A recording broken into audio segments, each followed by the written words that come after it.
Hello बच्चों, आज हम सब लोग राजनीतिक विज्ञान के द्वितीय पाठ 2 संघवाद के विषय में अध्ययन करेंगे। सबसे पहले हम संघवाद का अर्थ समझेंगे। संघवाद किसे कहते हैं, संघवाद की परिभाषा क्या है, संघीय व्यवस्था की विशेषताएं कौन कौन सी हैं और संघीय व्यवस्था के विश्व में कौन कौन से रूप पाए जाते हैं, इसको समझें। तो सबसे पहले संघवाद का अर्थ समझेंगे। संघवाद दो शब्दों से मिलकर बना हुआ है, जिसमें प्रथम शब्द है आपका संघ और द्वितीय शब्द है आपका वाद। वाद साधारणतया किसी शब्द के साथ जुड़कर आता है और वाद का अर्थ होता है विचार। जैसे राष्ट्रवाद, राष्ट्र का विचार। आतंकवाद, आतंक का विचार। जातिवाद इत्यादि।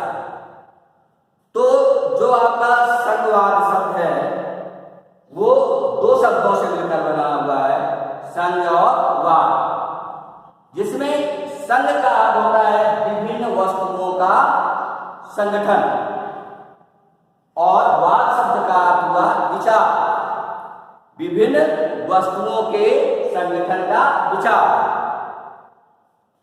अर्थात शासन के विभिन्न स्तरों में संगठन का विचार।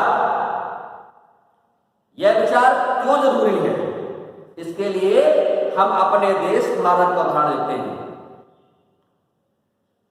इसमें भारत में एक केंद्र सरकार और 28 राज्य सरकार है। केंद्र सरकार और राज्य सरकार के मध्य सत्ता का बंटवारा कैसा, ऊर्ध्वाधर बंटवारा। अतः संघवाद का जो अर्थ है, सत्ता का शासन में या शासन में सत्ता का विभिन्न स्तरों में ऊर्ध्वाधर बंटवारा क्या कहलाता है, संघवाद कहलाता है। इसके लिए हम आपके पाठ 1 जो आपका था सत्ता की साझेदारी, उसमें हम चलते हैं। पाठ 1 में हमने आपको सत्ता की साझेदारी में आपको समझाया था कि सत्ता की साझेदारी किसे कहते हैं, सत्ता की साझेदारी क्यों जरूरी है, और अंत में हमने आपको बताया था सत्ता की साझेदारी के रूप। उसमें हमने आपको सत्ता की साझेदारी के 3 रूप बताए थे। पहला बताया था हमने आपके सरकार के विभिन्न अंगों के बीच सत्ता की साझेदारी, अर्थात क्षैतिज वितरण।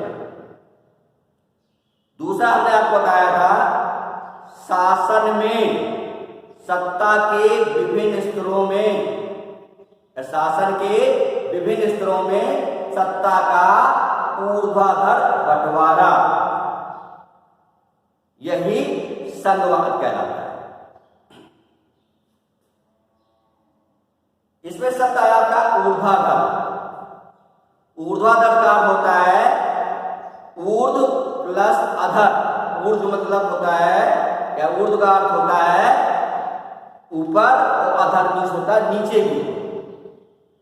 अर्थात शासन में सत्ता का विभिन्न स्तरों में ऊपर से नीचे की ओर बंटवारा ही संघवाद कहलाता है।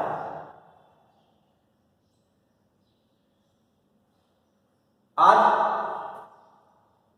विश्व के 192 देशों में 24 से बड़े देशों में संघीय व्यवस्था लागू है।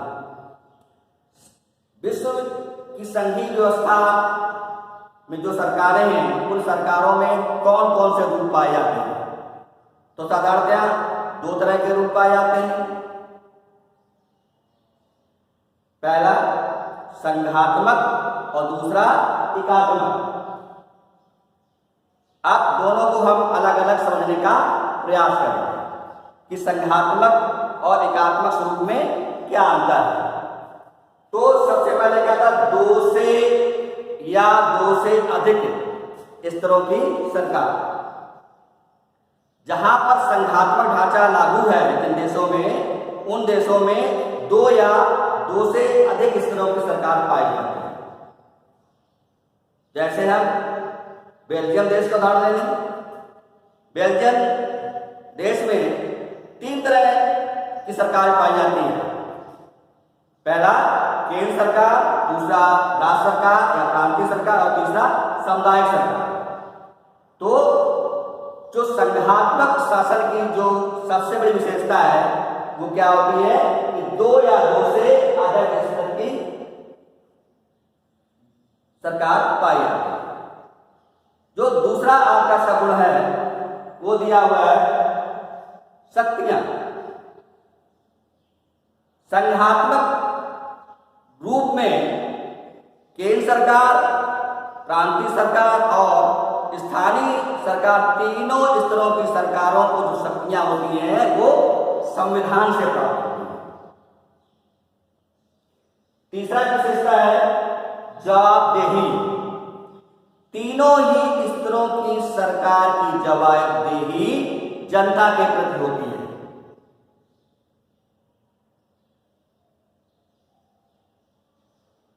ठीक है। अगला है दोहरे उद्देश्य। जहां जहां देशों में संघात्मक व्यवस्था लागू है, तीनों ही स्तरों की सरकार एक ही नागरिक समूह पर अपना शासन करते हैं। अब आते हैं एकात्मक स्वरूप पर। एकात्मक जो स्वरूप होता है उसमें शासन का एक ही स्तर पाया जाता है। जैसे श्रीलंका, केंद्र सरकार और केंद्र सरकार के अधीन प्रांतीय सरकार। जो प्रांतीय सरकारें होती हैं वो केंद्र सरकार के अधीन कार्य करती हैं, जबकि संघात्मक शासन व्यवस्था में केंद्र सरकार और प्रांतीय सरकारों दोनों एक दूसरे के कार्यों में हस्तक्षेप नहीं करती हैं। दोनों की ही शक्तियां संविधान से प्राप्त होती हैं। केंद्र सरकार केवल प्रांतीय सरकारों को दिशा निर्देश देती है, लेकिन एकात्मक जो स्वरूप होता है उसमें जो केंद्र सरकार होती है उसके अधीन राज्य सरकार कार्य करती है। दूसरा होता है राज्यों को केंद्र सरकार से शक्तियां, मतलब जो केंद्र सरकार है वो राज्यों पर अपना नियंत्रण रखती है। राज्य सरकारें स्वतंत्र रूप से कार्य नहीं करती हैं। तीसरा है केंद्र सरकार जो होती है वो राज्यों पर नियंत्रण रखते हुए अपना कार्य करती है। जो राज्य सरकारें होती हैं उनकी जवाबदेही केंद्र सरकार के प्रति होती है, जबकि संघात्मक स्वरूप में जो राज्य सरकारें होती हैं, जो प्रांतीय सरकारें होती हैं, उनकी जवाबदेही केंद्र सरकार के प्रति न होकर के जनता के प्रति होती है। अगले वीडियो में हम संघात्मक स्वरूप की या संघीय व्यवस्था की विशेषताओं के बारे में बताएंगे। धन्यवाद।